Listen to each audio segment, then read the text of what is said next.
Hello and welcome to Rant Time. Clearly I am using a speech bot lol, but anyway, this is a new series where I rant. Self-explanatory, right? Few things first.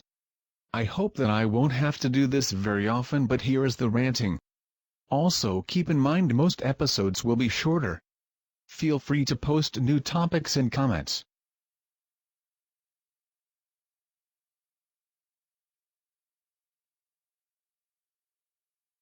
Republican primary.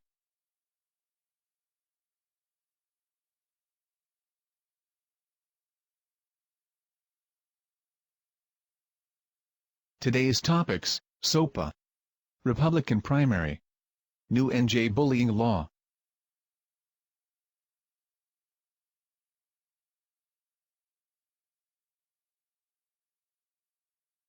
First we start with Sopa. If you haven't yet heard, this bill is the Stop Online Piracy Act.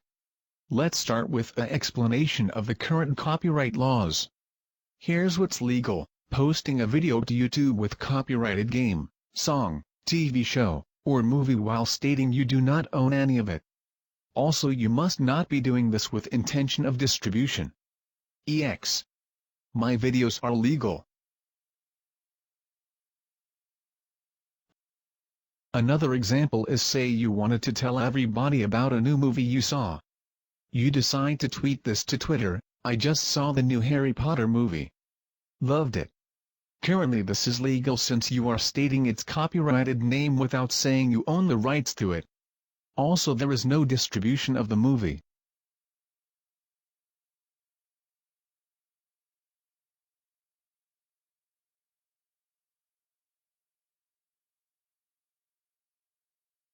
Now let's talk about what would happen to these examples if the SOPA bill were to pass.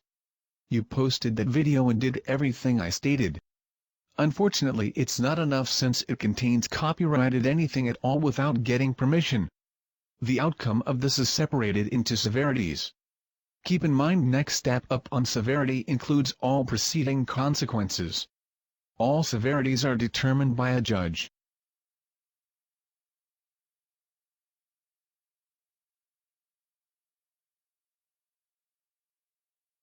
These are not exact, but you get the idea.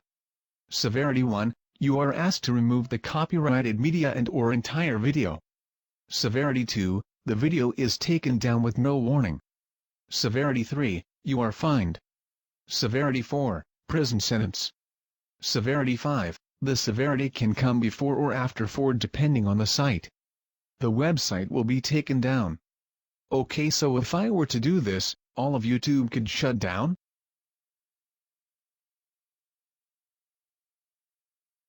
Yes and no, it could happen, but it won't. If YouTube was what it was 4 years ago, the top spot for copyrighted material download, it could happen, but even then probably not.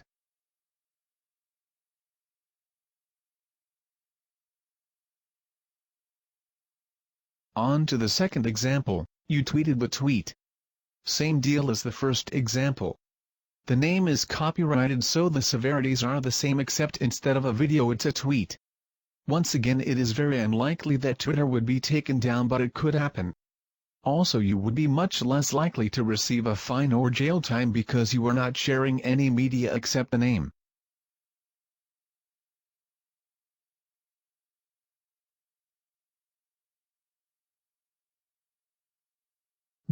This is just proof of how the SOPA is unfair, but not as unfair as people say. Most people didn't actually look up the bill, so they thought it was automatic and there could be no leniency.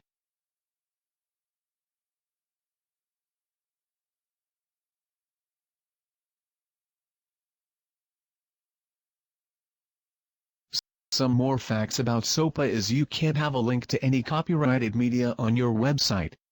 An example is, if I were to post a link to YouTube's homepage, I could get the same punishment from the other examples. But also there is an even more unfair side to this.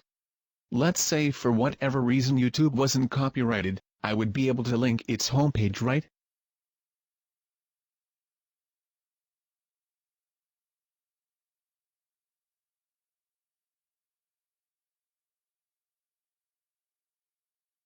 Essentially yes, But if any content on YouTube were copyrighted, meaning other videos including ones posted outside the US, I would still get the punishment. Also, if I were to allow ads on my site, if for whatever reason the ad owner denied giving me access to the ad, I would get punished.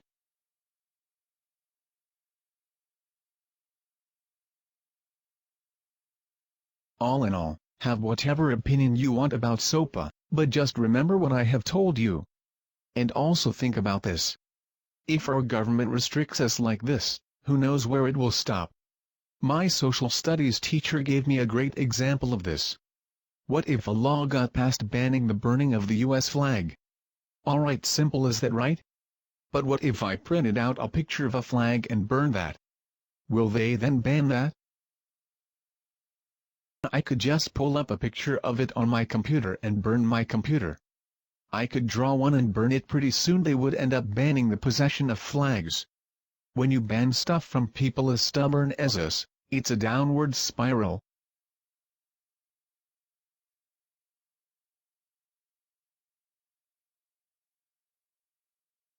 Our next topic is the Republican primary. For all that haven't seen the chronicle of the 9 million GOP debates, it seems they won't settle for Romney. But no one else can stay popular for long. For example, Gingrich surged for all of about a week. The only one to keep it up for a while was Herman Cain. But when you stay on top for too long, you get torn to shreds. After the news of his sex scandal, he dropped out of the race. But now it seems slowly but surely people are following Romney as a last resort. He is the only one who can fulfill their immature goal of destroying Obama. Also, Gingrich is immature in his own way. His sole goal is to mock Romney because Romney tore him down. Because it could be the fact that he is an idiot and is so socially uneducated that he informed his wife he was divorcing her while she was on her deathbed.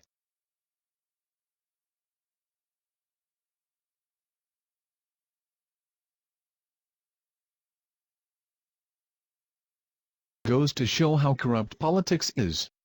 Politics is no longer a relief of burden for the citizens, it is now a sport for the old, rich, and stupid.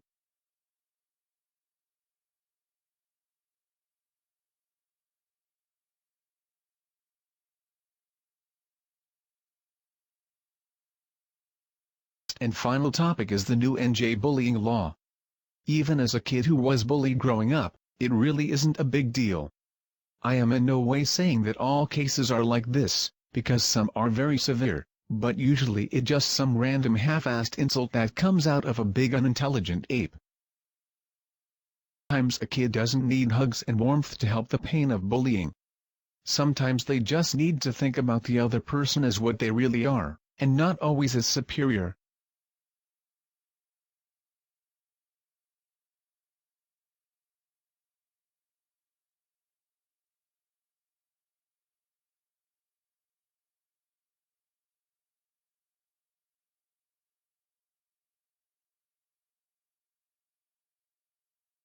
And by the way, telling bullies to stop doesn't help, telling a teacher makes it worse.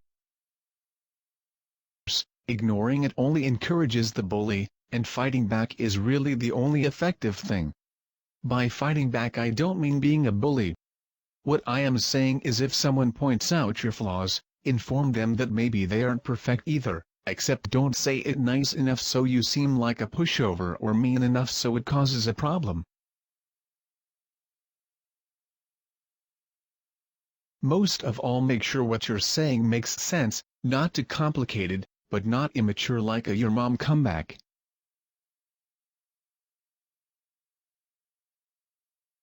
Anyway, what this new law states is that bullying is the school's problem, even if it takes place before, after, or out of school.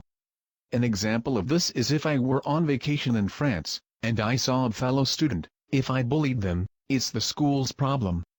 Also, if I assaulted a fellow student and a police officer stopped it, he cannot take me into custody. The issue must first be addressed by the school, and then the school must give the okay to arrest me. So basically, what they are doing is messing up the entire juvenile law and order system, and making it impossible